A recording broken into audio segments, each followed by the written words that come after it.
Apart from the startling natural beauty of Murwillumbah, the Tweed River and its surrounds, the real tourist attraction of Murwillumbah is its proximity to 5 World Heritage listed national parks.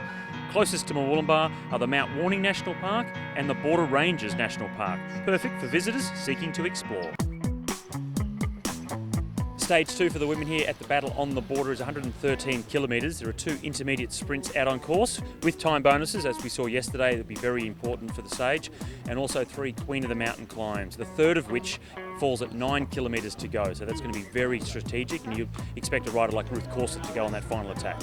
So I'll be really looking to hold Ruth's wheel up the climbs, because there's no time bonuses up the QAM, so she'll definitely be wanting to get away from Kim and I to establish a bit of a break between us and her. If the race all comes back together at the end, you can't go past Kimberly Wells to go for a stage victory again. She was so strong in that finish yesterday. Ashane Kudnoff, second place on the stage, was also quite strong, but we will certainly see Ruth Corset attack every time the road goes uphill. The early parts of stage 2 for the women were fairly sedate until they hit the first Queen of the Mountains climb, and some of the riders then started to get into some difficulty. Yeah, well, Ruth was very active earlier in the race, getting the QOM points. She was in breakaway on the second climb along with Ellen, and they were away for quite a bit. We had a really good gap on that last climb, 3 of us, and ended up being chased down by High Five. The action really did start at the 73 kilometre mark when a group of 5 riders first attacked off the front of the race. They were joined by a couple more to make it 8. And the most significant of them, 16 seconds off the race lead, was Rebecca Heath from Bicycle Superstore, and also Tessa Fabry, the defending champion of the Battle on the Border. She was sitting at 20 seconds in the overall. I attacked going into her left-hand corner, so picked up the pace to go out of the corner and just tried to smash on, and a few of the girls came with me, and then a couple of girls bridged, and we just kept rolling to keep the pressure on we had about 30k to go, so it was a good run to the finish to try and get a break to stick. Getting onto it, I really didn't expect it to go anywhere, and then all of a sudden we're 2.5 minutes ahead. With a strong group with so many teams represented out in front, certainly isolated the overall series leader Ruth Corset back in the main field. Every time I went, everyone was on my wheel, and it was just very, very frustrating race. As they came to the second intermediate sprint, there were time bonuses up for grabs, so it was hotly contested, taken out by Tessa Fabry, picking up the 3-second bonus. Just after the intermediate, I dropped my chain and then had to sort of get that fixed and chase back on. I was worried for a minute they'd take off on me, but luckily I was able to get back on. As the 8 riders approached the finish line, a group of riders that are not normally suited to bunch sprints were duking it out for the stage honours. Louisa definitely tried to go in the last 2k. She wasn't allowed to go, everyone jumped straight back on her. A couple of the girls tried to sprint and everyone just kept going, so it became a little bunch sprint for the line out of the little group that were attacking. And it was Tess Fabry that came across the line to pick up the stage win ahead of Minda Murray and Rebecca Heath. Managed to get into the winning move. Having Kim in yellow meant that I didn't have to do too much work in the break, and was able to sort of really go for the sprint in the end. So I'm pretty excited about winning a sprint finish. I've never done that before. The time bonus is picked up on the stage finish by Tess Fabry, sees her tied on time with Rebecca Heath, and Heath in the new leader's jersey on countback. 8 seconds back to Louisa Lobigs in third. I wasn't expecting that, so yeah, it's very exciting. Pretty cool feeling actually. Well done again to our overall stage leader. Stage 3 for the men is going to be really tough out on the road. It's so hard, really lumpy course. There are 4 King of the Mountain climbs plus 2 intermediate sprints, and after 2 very difficult days already, we're going to see some carnage, I'm sure, out on the course. Keegan Girdleston, he's given us the thumbs up before the start, so he's confident that he can go out there and tackle the Avanti train, but we'll have to wait and see. 1 second back to Patrick Bevan from Avanti. It's going to be really hard to hold them off. It's unfortunate to see Girdleston go down yesterday, and also young Lake from AWS, both showing some really great promise, and people that know me well know that I really enjoy seeing young talent going well. Hopefully they're both at their best today, because we want to see a really tough, hard-fought race.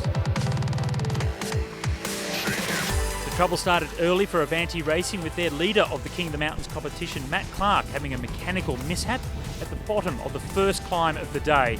He spent the next 10 kilometres up and over the climb chasing to regain the peloton. He had to ride the stage on a spare bike, and I think he ended up cramping because the seat was in sort of a different height for him. And myself, I had to change bikes once or twice and sort of chase through the cars for a while, and somehow managed to find my way back at the front of the race. As the main field went over the top of the King of the Mountain climb, there was a frenetic pace being set along the descents. The first serious attack of the day was Sam Folkers and Ed White, and at the 64 kilometre mark, they'd gone out to 2 minutes and 20 seconds.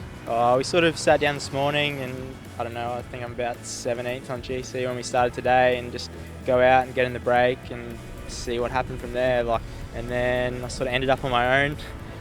The pace was too hot for Ed White out in front, and he went back to a chase group of 9 riders, which included Joe Cooper.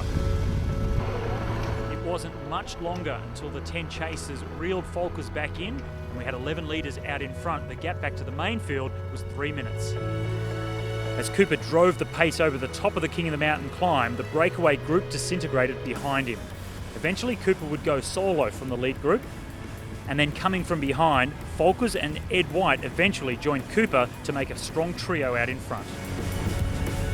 We had Ed White with us from GPM, and he was sort of fairly cooked, working a little bit where he could, but I think Joe was pretty keen to push on. I think we had just under 3 minutes there, so obviously for him he was trying to get as much time as possible, so I was in the box, managed to hang on. So at 129 kilometres and the final climb of the day, Joe Cooper once again forced the pace, and it was once again too hot for Ed White as he lost contact.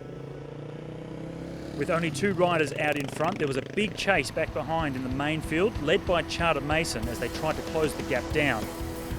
We were getting information the whole final 20k, and the gap was going up and down, and I just knew if we kept our tempo as smooth as possible, it's pretty off-putting to the bunch not being able to make massive inroads, and they get put off quite fast. It's all in a day for a driver. it's just a freight train effort from there. I mean, the guy's an animal, and it was hard work sitting on his wheel and rolling as many turns as I could. And in the closing kilometres, it was clear the 2 leaders would fight out the stage victory.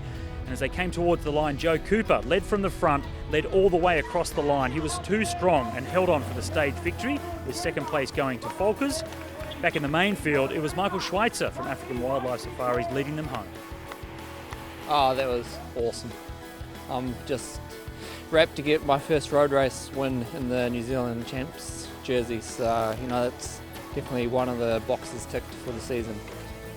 I sort of, like everyone does, had visions of winning the stage, but at the end of the day he was so strong and I had no legs left to come around him, so I mean, good on him. He rode well and he took the jersey, so he probably deserved it. Taking out stage honours in stage 3 of Battle on the Border was 3rd place to Michael Schweitzer, 2nd went to Sam Folkers, and the stage winner, Big Joe Cooper from New Zealand. After a big day of racing, it's Joe Cooper leading the overall standings, 46 seconds ahead of his teammate Patrick Bevan and 48 seconds ahead of Keegan Girdlestone.